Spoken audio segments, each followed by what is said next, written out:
Quinine న్యూస్కు స్వాగతం. నందిపేట్ మండల కేంద్రంలో గ్రామ ప్రజల సహకారంతో గ్రామ తై బజార్ వేలంపాట నిర్వహించినట్లు నందిపేట్ గ్రామ పంచాయతీ కార్యదర్శి మహేందర్ తెలిపారు. వారాంతపు సంతను 8,21,000కు సలీం అనే వ్యక్తి సొంతం చేసుకున్నారని, రోజువారీ సంతను 1,15,000కు గాండ్ల సంతోష్ అనే వ్యక్తి సొంతం చేసుకున్నాడని అనంతరం వారిని గ్రామస్తులు అభినందించారు.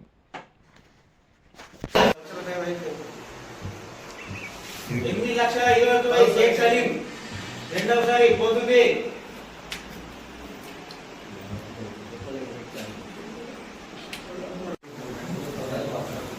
8,21,000 షేక్ సలీం ఒకటోసారి.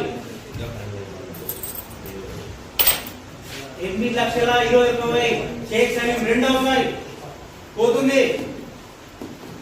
8,21,000 షేక్ సలీం రెండోసారి పోతుంది. 8,21,000 షేక్ సలీం రెండోసారి పోతుంది. 8,21,000 షేక్ సలీం రెండోసారి.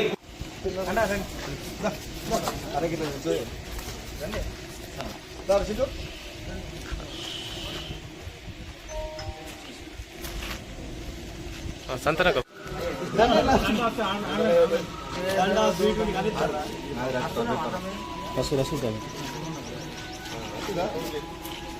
నందిపేట గ్రామ పంచాయతీలో వారసంత వేలంపాట మరియు రోజువారీ సంత వేలంపాట నిర్వహించడం జరిగింది. వారసంత వేలంపాట షేక్ సలీం గారు 8,21,000కి పాడడం జరిగింది. డైలీ మార్కెట్ గాండ్ల సంతు గారికి 1,15,000 రూపాయలకు ఇవ్వడం జరిగింది. ఈ వేలంపాట అనేది గ్రామ పెద్దల ఆధ్వర్యంలో, గ్రామ ప్రజల ఆధ్వర్యంలో మరియు దీనికి మా ఎంపీఓ గారు రావడం జరిగింది. వీరి సమక్షంలో ఈ గ్రామం వేలంపాట నిర్వహించడం జరిగింది. ఎప్పటికప్పుడు వార్తలను వీక్షించేందుకు Q9 న్యూస్ ని సబ్స్క్రైబ్ చేసుకోండి, లైక్ చేయండి, షేర్ చేయండి. విలువైన సమాచారాన్ని ముందుగా మీరే తెలుసుకునేందుకు బెల్ బటన్ ని క్లిక్ చేయండి.